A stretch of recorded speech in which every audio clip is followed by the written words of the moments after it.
Živijo. Tegale vam pa kar ne bi takole na prvo žogo pokazal, bi bil malo bolj skrivnosten, ampak naj vam bo pač.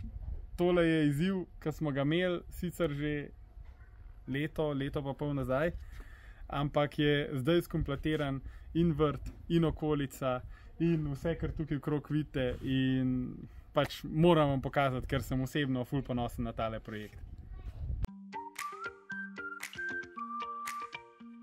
Videli boste, da je vse v nepravilni obliki, in pult, in oblika hiške, in kritina, pa zanimivost je tale material, uporabili smo kumaru.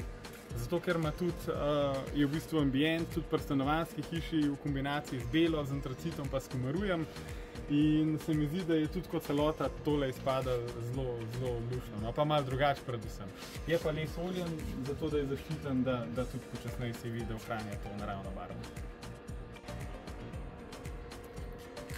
Prvi del hiške je skladiščni del in hkrati je tudi strojnica za vso elektroniko, mehaniko, za bazen, ki ga imamo tukaj zraven.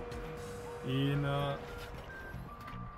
tale del se v bistvu počasi prelevi v letno kuhinjo. Letna kuhinja je velika, zato ker je dostikrat treba posreči tudi zelo veliko ljudi.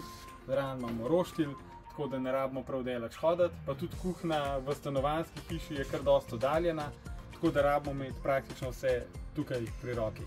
Posebnost so teli brisoleji.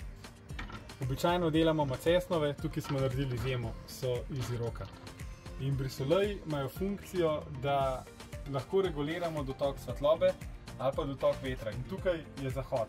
To pomeni polet, ker nas zahodno sonce moti, ker je vroče, lahko čist zastremo in smo praktično čisto senci. Potem imamo pa spodaj še omarce, ki so ravno tako iz Iroka. Strop je iz Iroka, luči so gor, tako da imamo dobro osvetlitev.